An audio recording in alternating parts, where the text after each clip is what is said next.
ปวงท่านมหาศรัทธานาบุญผู้มีความสนใจเข้าร่วมพิธีทำวัดเย็นเจริญเมตตาภาวนาสั่งสมปารมีทั้ง10 ทัศอันมีทานปารมีเป็นต้นและมีอุเบกขาปารมีเป็นที่สุดนั้นขอน้อมเจริญพรร่วมพิธีได้ที่พระวิหารหลวงวัดพระสิงห์วรมหาวิหารตำบลพระสิงห์อำเภอเมืองจังหวัดเชียงใหม่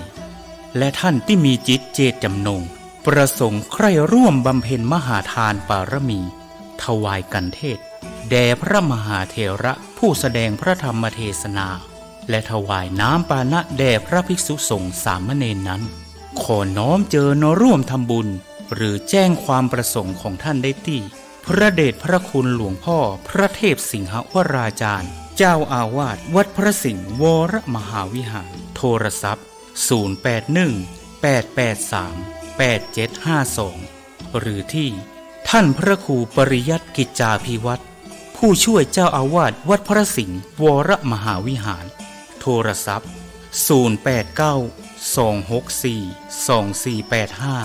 0892642485ได้ตั้งแต่วันนี้เป็นต้นไป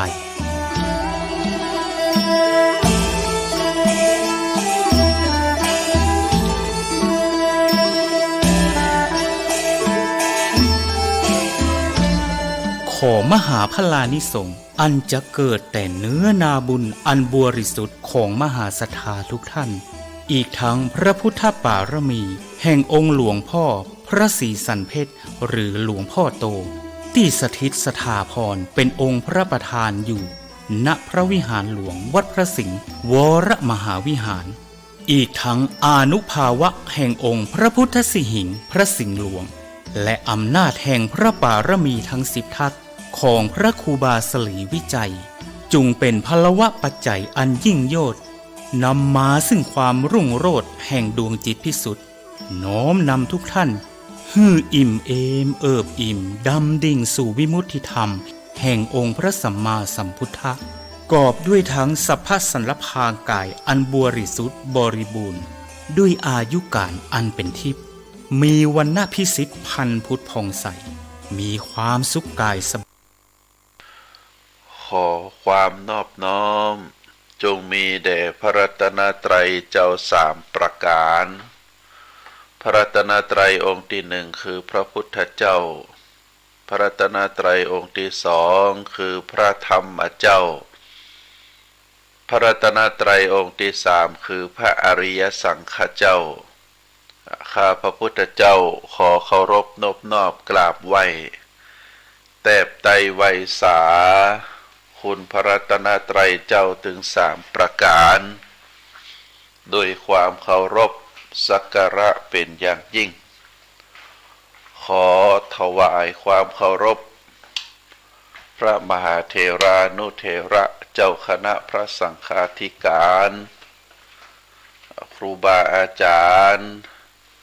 พระภิกษุหนุ่มสามเณรน้อยจุตนจุองค์นับต่อจากนี้ไปอาตมาภาพพระครูปริยัติกิจจาภิวัตรสำนักวัดพระสิงห์อำเภอเมืองจังหวัดเชียงใหม่ก็ขอน้อมนำเอาสารธรรมคติธรรมชาดกธรรม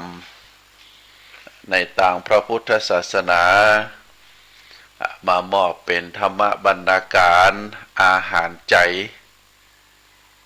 คือกับท่านสาธุชนผู้ที่รับฟังรายการทุกท่านเพื่อจะได้พินิจพิจารณาอันจะก่อคือเกิดสติปัญญาปารมีธรรมน้อมนำมาประพฤติปฏิบัติเป็นแนวทางที่ถูกต้องแล้วก็จะก่อคือเกิดความสุขอันเป็นความสุขตึงต่างกายและก็ต่างใจซึ่งเป็นความมุ่งมา่ปรารถนาของหมู่เฮาจุปู่จุคนการดำเนินรายการในวันนี้ก่อนอื่นนั้นก็ขออนุโมทนาในกุศลเจตนาข ของทางสถานีวิทยุคลื่นพระพุทธศาสนาที่ได้อนุเคราะห์คือนำเสียงเรียงนามของอาตมาภาพ ได้กระจายไปสู่ยังท่านผู้ฟังทางคลื่นสถานีวิทยุแห่งนี้ภายใต้การกำกับดูแลของท่านผู้อำนวยการและเจ้าหน้าที่ทุกฝ่ายทุกแผนกที่ได้เสียสละคือการจัดรายการได้เป็นไปตามวัตถุประสงค์แล้วก็แห่งประการหนึ่งก็ขออนุโมทนาในบุญกุศลของท่านสาธุชนทุกท่านที่รับฟังรายการและก็ได้มีเวลาอันจะได้พินิจพิจารณาถึงสาระธรรมคติธรรมชาดกธรรมเพื่อที่จะได้ใช้ปัญญาพิจารณาถึงความจริงของสิ่งที่มีประโยชน์อันเกิดจากการฟังเมื่อสัปดาห์ก่อนอาตมาได้ประชาสัมพันธ์คือท่านสาธุชนได้รับฟังว่า ที่เจ้าล้านนาของเฮาคือความเคารพศรัทธาเลื่อมใสในข้อวัดปฏิบัติของครูบาเจ้าโดยเฉพาะครูบาเจ้านั้นเป็นที่ยอมรับเป็นที่เคารพสักการะเฮาจะหันว่าบรรดารูปปั้นรูปหล่อของพระมหาเถระที่พุทธศาสนิกชนได้ฮือความเคารพเลื่อมใสได้มีการสร้างมีการแปลงเอาไว้ตามสถานที่ต่างๆบ่ว่าจะเป็นในวิหารในศาลา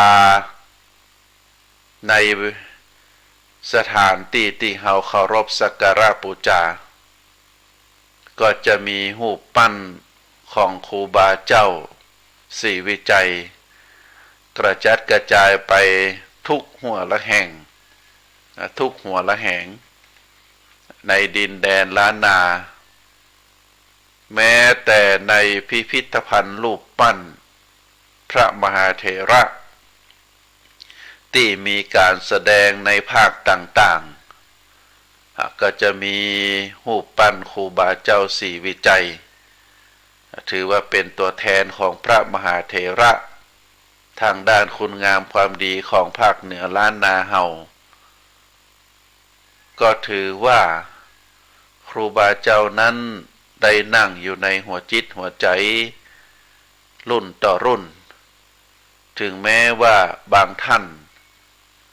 รุ่นเฮานี่ก็บัดตันได้เกิดร่วมสมัยได้หันองค์จริงของครูบาแต่ด้วยชื่อเสียงกำเล่าขานผลงานติประจักษ์เฮาก็น้อมเคารพเลื่อมใสในครูบาเจ้าอย่างสนิทใจได้ไปแอวพอบ้านเกิดวัดบ้านปางได้ไปแอวพอ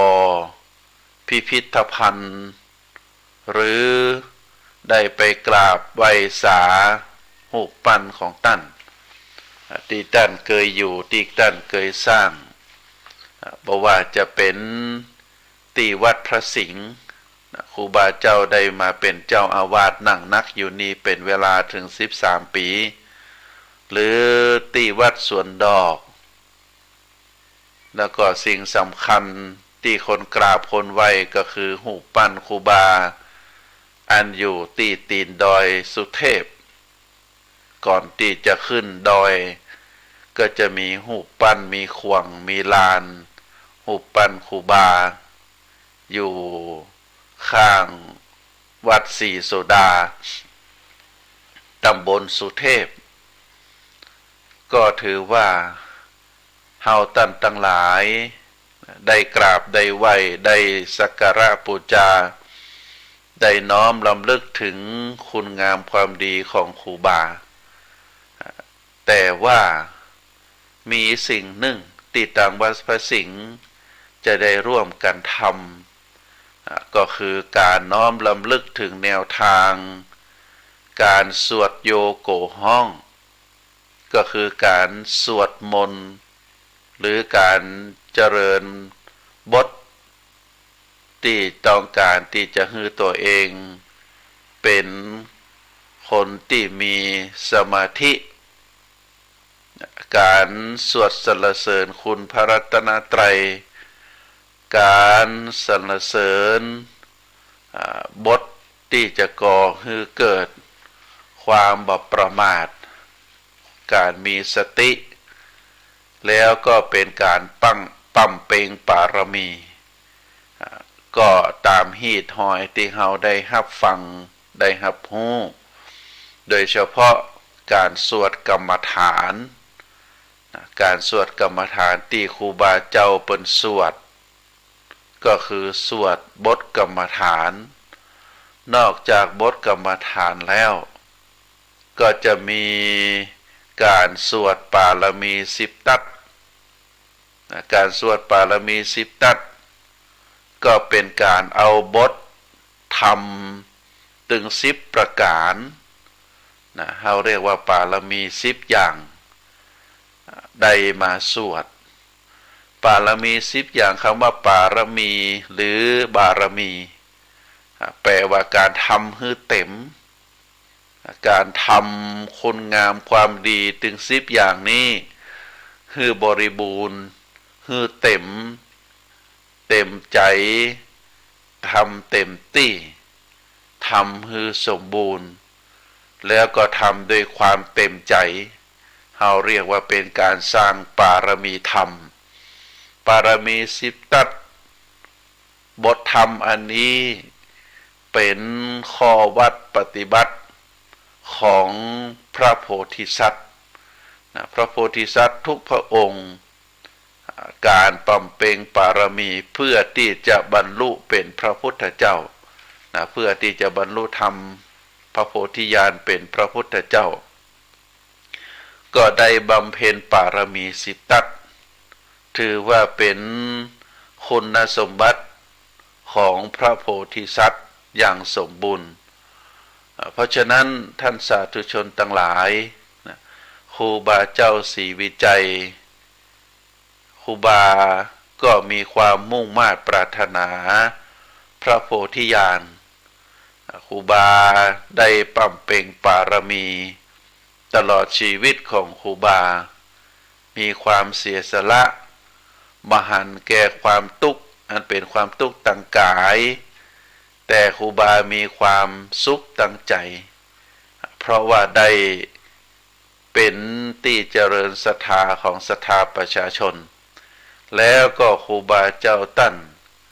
ก็มีความมุ่งมา่ปรารถนาพระโพธิญาณก็เป็นที่เข้าใจว่าท่านครูบานั้นได้เสียสละได้เสียสละความสุขตึงตังกายตลอดชีวิต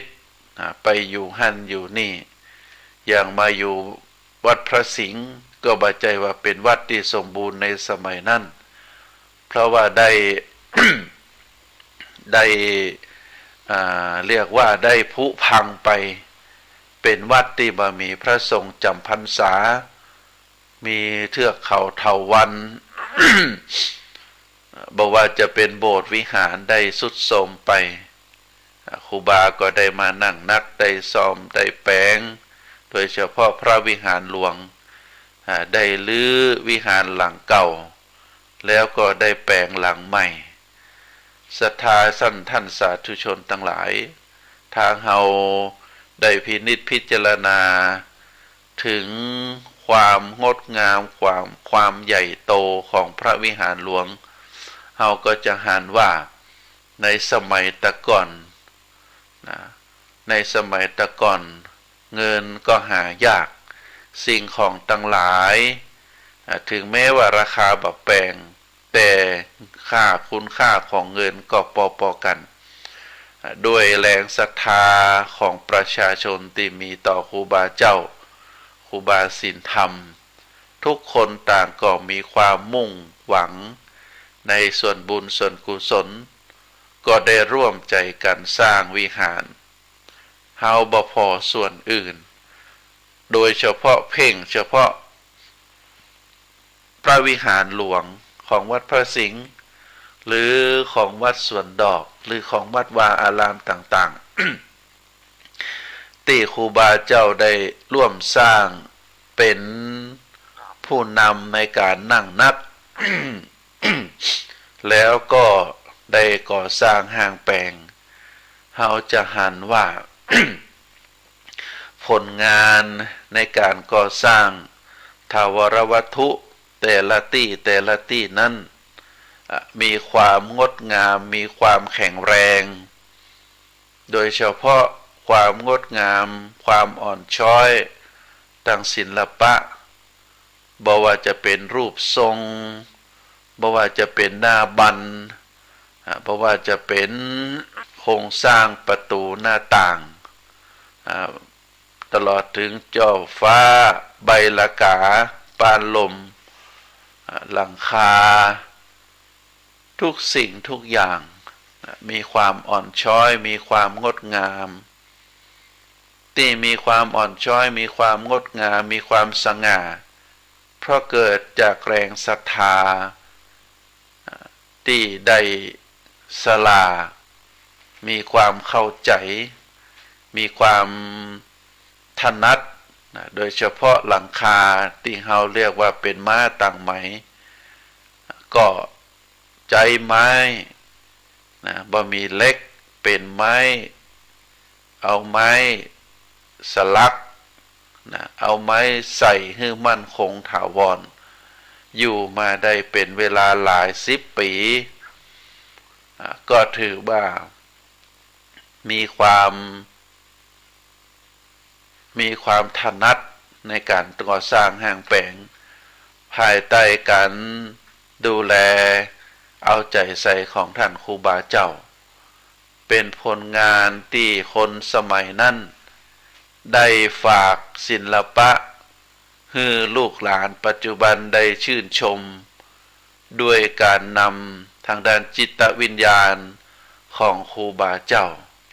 เพราะฉะนั้นในกิจกรรมที่จะทำขึ้นในวันอาทิตย์ที่4เดือนกันยายนก็คือเดือนหน้า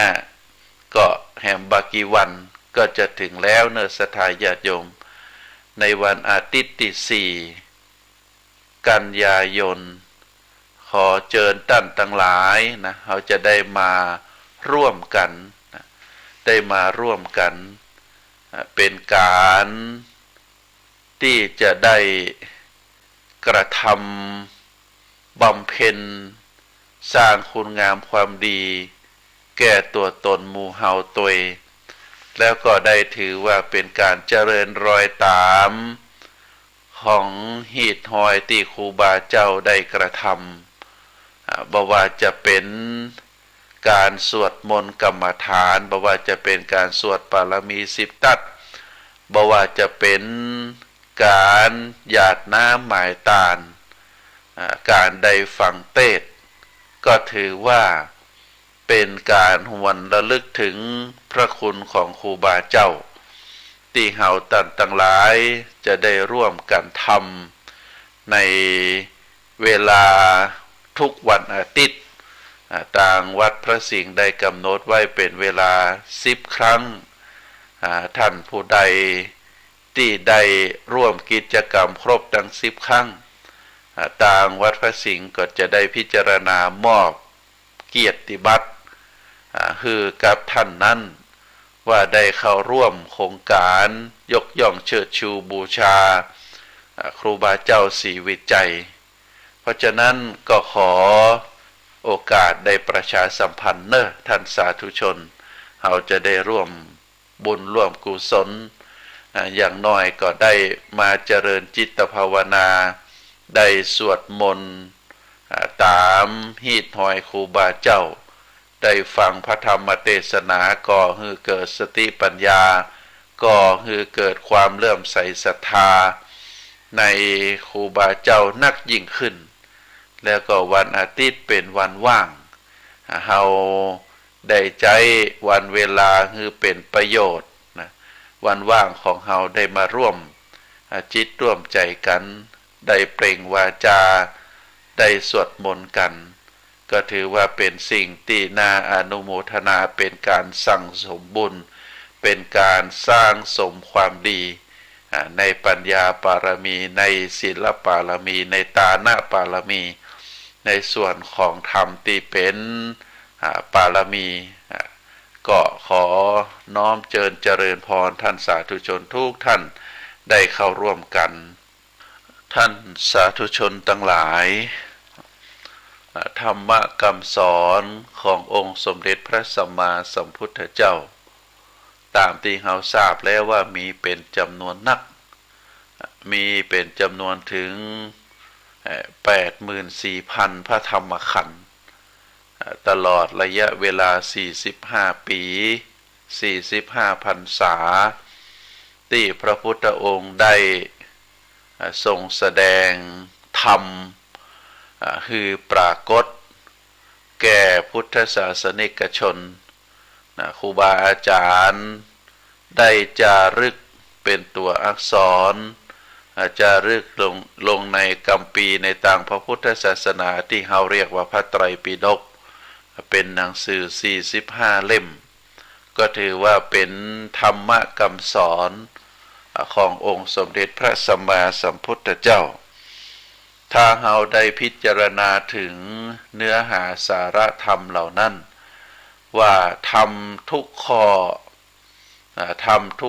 ทุกขันธ์ที่พระพุทธเจ้าได้แสดงนั้นก็มีความสำคัญเหมือนกันทั้งหมดเราได้หยิบเอาธรรมะอันใดขึ้นมาประพฤติปฏิบัติก็ถือว่าเป็นสิ่งที่มีประโยชน์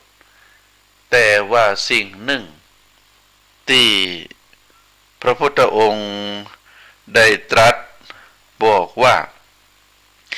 บ่มีธรรมอะไรอย่างอื่นแม้สักอย่างหนึ่งอันจะเป็นไปเพื่อโทษนะเป็นไปเพื่อโทษอันยิ่งใหญ่นะเท่ากับความประมาทบ่มีธรรมอะไรอย่างอื่นแม้สักอย่างหนึ่งที่จะมีโทษที่ยิ่งใหญ่เท่ากับความประมาทและก็ในทำนองเดียวกัน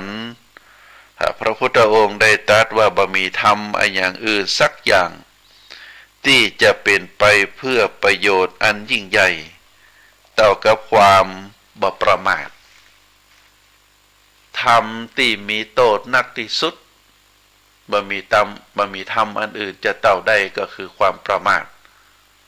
แล้วก็บ่มีธรรมอันใดที่จะยิ่งใหญ่กว่าที่มีประโยชน์ก็คือความบ่ประมาทสิ่งสองประการนี้ถือว่าเป็นธรรมตรงกันข้ามกันก็คือความประมาทกับความบ่ประมาทความบ่ประมาทเป็นคุณธรรมเป็นบทธรรมที่มีคุณประโยชน์ที่ยิ่งใหญ่ที่สุดความประมาทเป็นบทธรรมที่มีโทษหนักที่สุดเป็นพระดำรัสของพระพุทธเจ้าเพราะฉะนั้นความประมาทโดยใจความหมายก็คือความนอนใจว่าบ่เป็นอะหยังความนิ่งนอนใจว่ามันบ่เป็นอะหยังความขาดการระมัดระวังอยู่ปราศจากสติการระมัดระวังสิ่งทั้งหลายทั้งมวล คือเฮาเรียกว่าสติก็คือความบ่ประมาทการมีสติคือความบ่ประมาทแต่ถ้าการอยู่ปราศจากสติปราศจากความระมัดระวังปราศจากสิ่งที่เฮาต้องกำกับดูแลแบบนอนใจบ่เป็นหยังรอก่อนอันนี้เฮาเรียกว่าความประมาทแต่ถ้าเฮามีการระมัดระวังโดยที่มีสติกำกับอยู่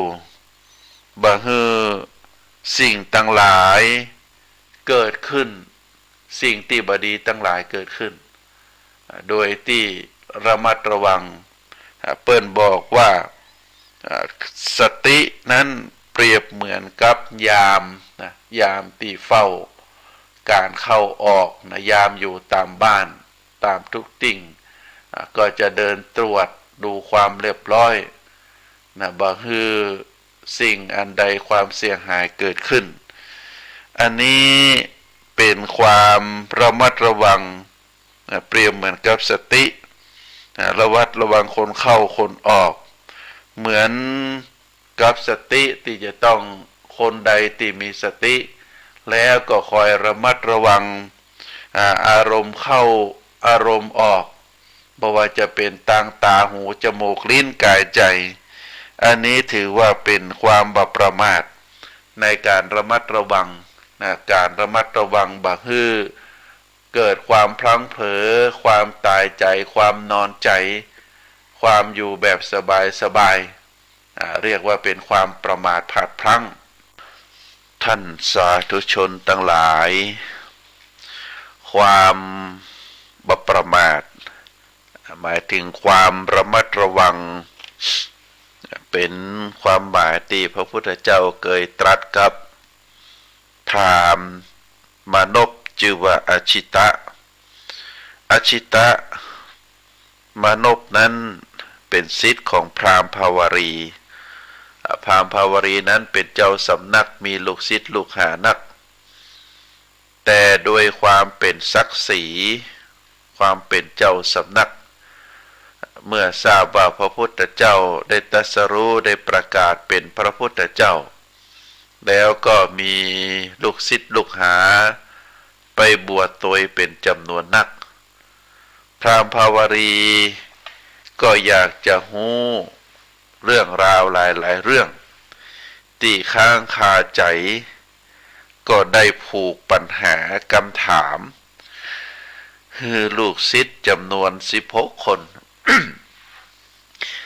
ได้ไปทูลถามปัญหากับพระพุทธเจ้าแล้วก็จำเมื่อพระพุทธเจ้าได้เฉลยแล้วก็จำแล้วก็กลับมาบอกคืออาจารย์อันนี้เป็นข้อหนึ่งในตึง16 คนที่ถามพระพุทธเจ้าอชิตะมานพได้กราบทูลถามพระพุทธเจ้าซึ่งเป็นคำถามที่อาจารย์ที่ชื่อว่าพราหมณ์ภาวรีได้ผูกคำถามมาถามว่าอะไรยัง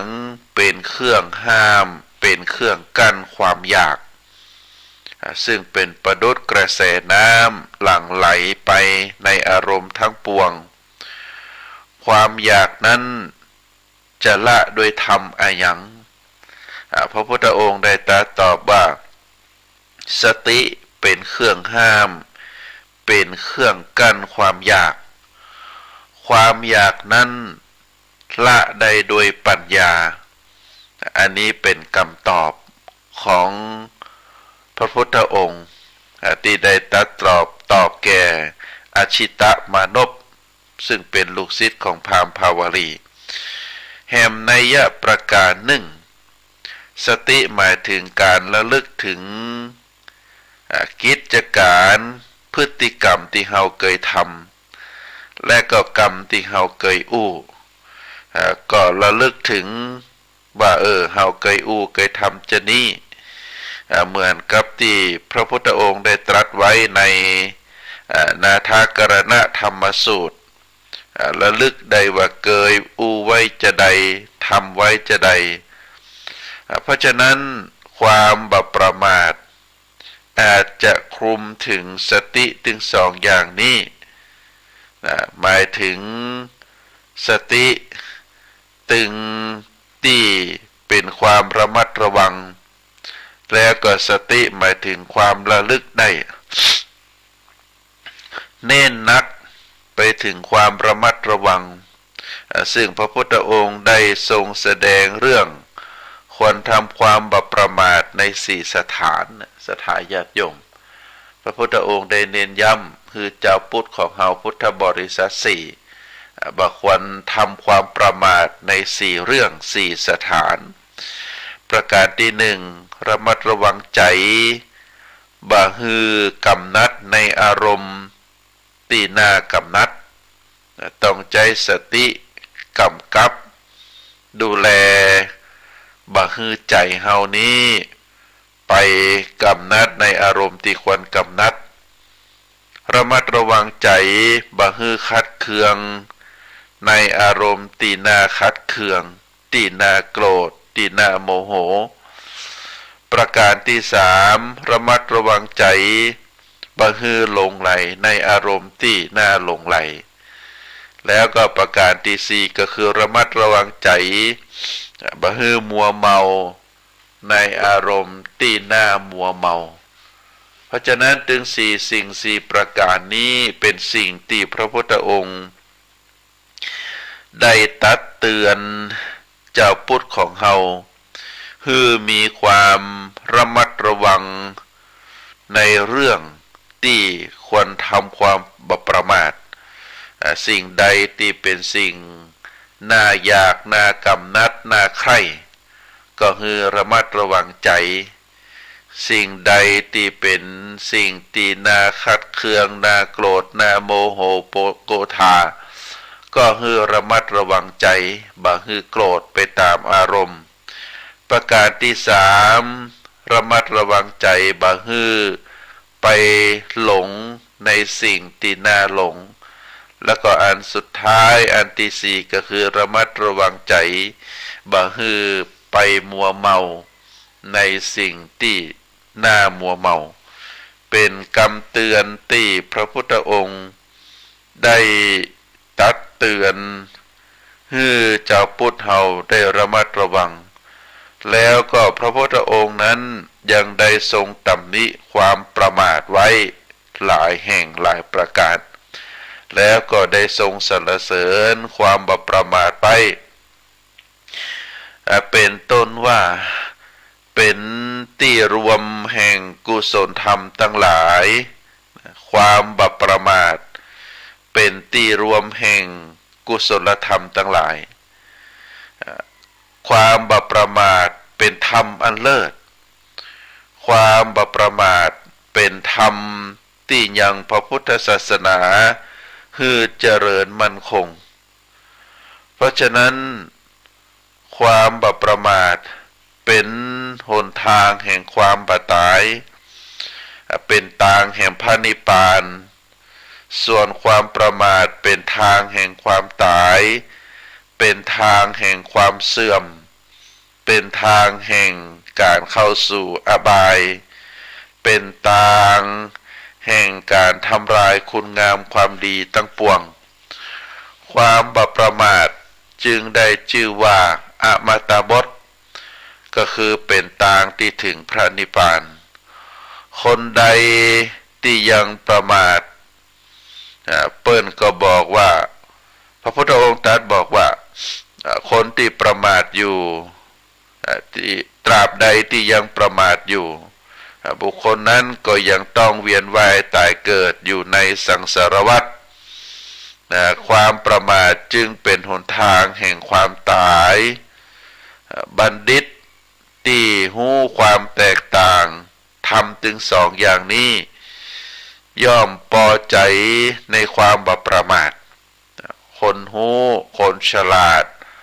คนที่เป็นบัณฑิตเมื่อหู้แนวทางถึงสองประการนี้คือความประมาทกับความบ่ประมาทก็จะพอใจในความบ่ประมาทหันอย่างชัดเจน ถึงความประมาทที่เป็นเหตุแห่งความผิดพลาดความเสียใจภายหลังความย่อยยับตึงในต่างโลกและก็ต่างธรรมความบ่ประมาทย่อมเป็นหนทางแห่งความเจริญก้าวหน้าตั้งแต่เรื่องธรรมดาไปจนถึงเรื่องธรรมดาก็คือเรื่องที่อยู่ในชีวิตประจำวันนะที่เราได้พบกันคนบ่ประมาทก็จะได้ประกับความสุขได้ประกับสิ่งที่ตัวเองได้กระทำส่วนคนประมาทก็ย่อมพบกับสิ่งที่เป็นหายนะความนำความทุกข์มาให้คนบ่ประมาทก็ย่อมจะปะความสุขความบ่ประมาทจะนำความสุขมาให้ความสุจริตความสบายใจเพราะฉะนั้นความย่อยยับตึงต่างโลกต่างธรรมก็จะต้องเกิดขึ้นกับคนที่ประมาทส่วนคนบ่ประมาทก็จะได้ชื่อว่าเป็นผู้พบกับความเจริญตึงต่างโลกและก็ต่างธรรมความเจริญก้าวหน้าตั้งแต่ธรรมดาเรื่องธรรมดาที่อยู่ภายในครอบครัวในชีวิตประจำวันจนไปถึงเรื่องใหญ่ก็คือเป็นเป้าหมายสูงสุดในทางพระพุทธศาสนาก็คือการบรรลุพระนิพพานอันนี้จะเกิดขึ้นได้ก็เพราะว่าความบ่ประมาทให้ดังนั้นพระพุทธองค์จึงได้ตรัสเรื่องความบ่ประมาทเป็นปัจฉิมโอวาทโอวาทสุดท้ายที่พระพุทธองค์ได้ตรัสคือแก่บรรดาภิกษุทั้งหลายเมื่อได้ตรัสเรื่องความบ่ประมาทแล้วพระพุทธองค์ก็ได้เข้าสู่พระนิพพานบัพตัดอันอย่างแหมเพราะฉะนั้นถือว่าความบ่ประมาท เป็นธรรมะสูงสุดเป็นสิ่งที่พระพุทธองค์ได้กล่าวยืนยันไว้ว่าคนใดที่บ่ประมาทแล้วจะพบแห่งความสุขแห่งความเจริญความสุขความเจริญในชีวิตความสุขความเจริญในธรรมจนธรรมที่เป็นธรรมสูงสุดในทางพระพุทธศาสนาก็คือการเข้าสู่พระนิพพานอันนี้เป็นพระดำรัสของพระพุทธเจ้าที่ได้เน้นในเรื่องความบ่ประมาทท่านสาธุชนทั้งหลายพระพุทธองค์ได้ตรัสสำทับเกี่ยวกับธรรมะของความบ่ประมาทโดยที่พระพุทธองค์ได้ตรัสบอกว่าไผที่เจริญธรรม7ประการบุคคลคนนั้นก็ย่อมเจริญในยศธรรม7ประการที่พระพุทธองค์ได้ตรัสไว้ก็คือ1บุคคลที่มีความเพียรบุคคลที่มีสติบุคคลที่มีการงานสะอาดบุคคลที่ใคร่ครวญก่อนแล้วจึงกระทำบุคคลเป็นผู้ที่มีความสำรวมบุคคลที่มีชีวิตประกอบด้วยธรรมและเป็นคนบ่ประมาท7หัวข้อ7อย่าง7ประการนี้ ถ้า บุคคลใด ได้ เจริญได้เอาธรรมะข้อวัดปฏิบัติจึง7อย่าง7ประการนี้ไปประพฤติปฏิบัติในชีวิตประจำวันบุคคลนั้นย่อมมีความเจริญในยศในตำแหน่งบ่ว่าจะเป็นตำแหน่งอะไรยังนะแม้แต่ตำแหน่งของความเป็นคนตำแหน่งของความเป็นนักเรียนตำแหน่งของความเป็นนักศึกษา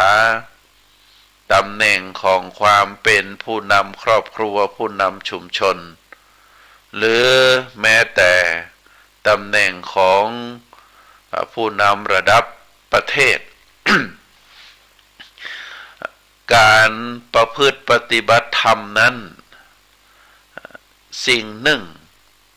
ที่เฮาตันทั้งหลายได้หันมาเกี่ยวกับการได้ดำรงตำแหน่งได้เจริญโดยยศโดยศักดิ์นั้นคนส่วนมากก็จะระมัดระวังในการดำเนินชีวิตไผที่มีความบัพประมาทได้ตั้งตนอยู่ในคุณงามความดีมีความขยันหมั่นเพียรได้มีการงานอาชีพที่สุจริตประพฤติกฎหมายประพฤติบัณฑประเพณีวัฒนธรรมได้กระทำโดยความซื่อสัตย์สุจริตมีความขยันหิมากล้าขึ้นบุคคลนั้นก็จะมีความเจริญตำแหน่งใดๆก็จะวิ่งไปหาแก่บุคคลนั้นเพราะคนทั้งหลายเชื่อว่าบุคคลนี้เป็นคนดีเป็นคนที่ไว้เนื้อเชื่อใจได้ก็ทำให้มีความเจริญในตำแหน่งในยศถาบรรดาศักดิ์ยิ่งถ้าบุคคลคนนั้นได้รับตำแหน่งแล้วได้ประพฤติปฏิบัติข้อวัดที่ว่า7ประการก็จะมีความเจริญรุ่งเรืองอย่างเช่นข้อที่หนึ่ง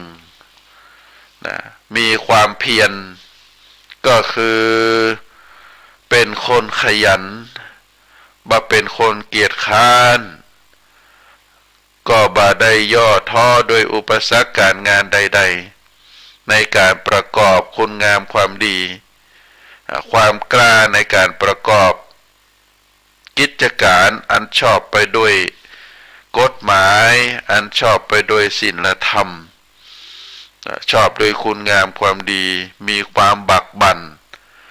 บ่ถอยหลังบ่ทอดทุระบ่เป็นคนอยู่เฉยโดยบ่ทำงานอันนี้เราเรียกว่าเป็นคนมีความเพียรพยายามเป็นคนมีความขยันเป็นคนดุดันเป็นคนกล้าได้กล้าเสียประการต่อมาก็คือมีความคิดที่รอบคอบระมัดระวังจะทำจะอู้อะหยัง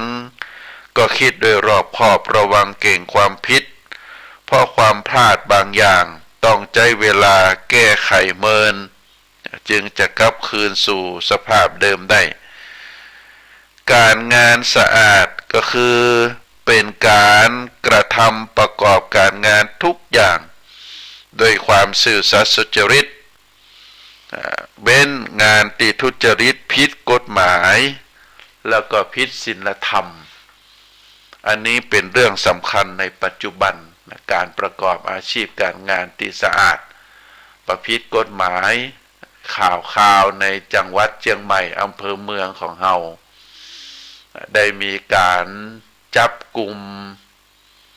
ข้าราชการระดับสูงที่อยู่ในที่ว่าการอำเภอเมืองเชียงใหม่เพราะว่าได้ออกใบรับประกันในการมีอาวุธครอบครองโดยการห้องเอาเงินห้องเอาสตางค์ก็บ่ใจน้อย 30,000 บาทถ้า10 คนก็ได้เป็นจำนวนนัก10 รายเพราะฉะนั้นเป็นข้าราชการผู้ใหญ่มีหน้ามีตามีชื่อเสียงแต่ว่าได้ประพฤติทุจริตได้ประกอบในการงานในตำแหน่งหน้าที่ของตนบ่ได้ประกอบด้วยความซื่อสัตย์สุจริตเป็นทุจริตในหน้าที่แน่นอนยศตำแหน่งที่ได้รับมอบหมายมาก็จะถูกยึดไปยึดคืนถูกปลดแล้วก็จะกลายเป็นคน ธรรมดาติดคุกติดตารางถอดยศ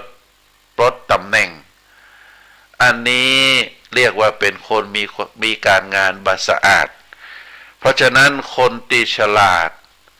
ก็จะประกอบการงานที่สะอาดประพฤติกฎหมายประการต่อมาใคร่ครวญก่อนแล้วจึงทำก็คือไตร่ตรองด้วยดีว่าเมื่อทำอย่างนี้ผลอย่างไรจะเกิดขึ้นเว้นการทำอันจักอำนวยผลเป็นทุกข์สิ่งใดที่ทำแล้วผลโดยมาจะเป็นข้อเสียเกิดทุกข์เกิดความลำบากก็ละก็ลดในสิ่งต่างหลายนั้นแต่ถ้าหากว่าใครควรแล้วเป็นสิ่งดีเป็นสิ่งที่มีประโยชน์ผลที่โดยมาจะก่อให้เกิดความสุขประพฤติกฎหมายประพฤติบ้านเมืองประพฤติประเพณีวัฒนธรรมก็ลงมือทำด้วยความขยันทำด้วยความภาคเพียรแล้วก็ประการต่อมาก็คือความสำรวมระวังในตาหูจมูกลิ้นกายใจบ่ฮือยินดีบ่ฮือยินร้ายบ่ฮือความโลภมาครอบงำได้ต้องสำรวมระวังนะบ่เอาตาไปสอดส่องในสิ่งที่มันบดีมางามบ่เอาหูไปสายหารับฟังเรื่องราวที่บดีมางามบ่เอาจมูกไปหาดมกลิ่นในสิ่งที่มันบดีมางามกลิ่นที่มันไก่ตัวแล้วก็บ่เอาลิ้นไปผัวพันไปติดกับรสอาหารที่มันเป็นแหล่งเสื่อมโทรมเป็นแหล่งอบายมุขนอกจากนั้นก็ต้องสำรวมกายสำรวมใจบ่ให้เข้าไปยุ่งเกี่ยวในสิ่งที่มันเป็นต่างบาปอกุศลอันนี้เป็นความสำรวมระวังแล้วก็มีชีวิตประกอบด้วยธรรมชีวิตที่อยู่อย่างแนบสนิทกับธรรมะบ่เหินห่างจากธรรมะระลึกถึงธรรมะอยู่เสมอเมื่อได้ปะได้พบได้หันอะไรยัง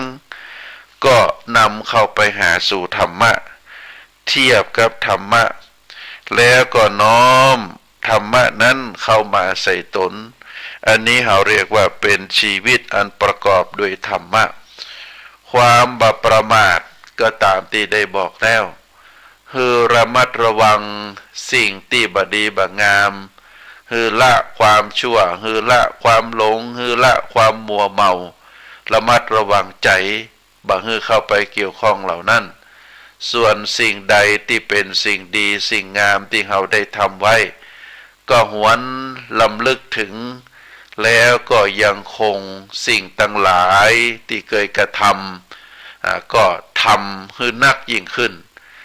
หวนระลึกถึงสิ่งที่บดีมางามที่เคยทำมาก็ละก็ขว้างทิ้งในสิ่งต่างหลายเหล่านั้น7 สิ่ง7ประการนี้บุคคลใด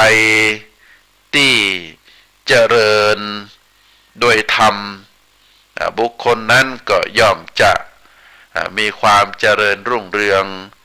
โดยยศก็คือความเป็นใหญ่อิสริยยศความเป็นใหญ่เกียรติยศความมีเกียรติมีคุณงามความดีบริวารยศความเป็นผู้บริวารมากและก็บริวารดีเพราะฉะนั้นท่านสาธุชนทั้งหลายนะโภคสมบัติก็ดีความนับถือก็ดีความมีเกียรติก็ดีความสรรเสริญเยินยอก็ดีก็จะเป็นของบุคคลที่ได้เจริญธรรมถึง7ประการก็คือ 1. มีความเพียร 2. มีสติ 3. มีการงานสะอาด 4. มีการใคร่ครวญด้วยความรอบคอบแล้วจึงทำ 5. มีความสำรวมระมัดระวังประการที่ 6. มีชีวิตประกอบด้วยธรรมะแล้วก็อันที่ 8 ก็คือ อยู่ด้วยความบัพประมาทเพราะฉะนั้นท่านสาธุชนทั้งหลายอาตมาภาพขอฝากสาระธรรมคือท่านทั้งหลายได้พินิจพิจารณาแล้วก็ได้น้อมนำเอาสิ่งทั้งหลายที่เป็นธรรมะคุณงามความดีน้อมเข้ามาสู่ตัวตนของเฮาเนอะได้ระมัดระวังมีความขยันหมั่นเพียรมีสติได้หวนระลึกถึงธรรมะอยู่ตลอดเวลาได้ดำรงชีวิตด้วยความบัพประมาทมีความภาคเพียรมีความเจริญในธรรมมีสติบักเกียรติค้านประกอบอาชีพที่มันสุจริตนะก็จะเป็นผลงานคุณงามความดีความเจริญด้วยยศความเจริญด้วยคุณงามความดีก็จะปรากฏแก่เฮาขอฝากเป็นสาระธรรมคือท่านสาธุชนทั้งหลายได้พินิจพิจารณาในโอกาสสุดท้ายนี้ขอกราบอาราธนาคุณพระศรีรัตนตรัยคุณพระพุทธคุณพระธรรมพระสงฆ์คุณงามความดีบุญกุศลที่ท่านทั้งหลายได้กระทำบำเพ็ญมาโดยตลอดได้รวมกันเป็นตบะเป็นเดชะเป็นพระปัจจัยอำนวยพรให้ท่านสาธุชนทุกท่านได้มีความสุขได้มีความเจริญนิราคาแคล้วจากทุกโศกโรคภัย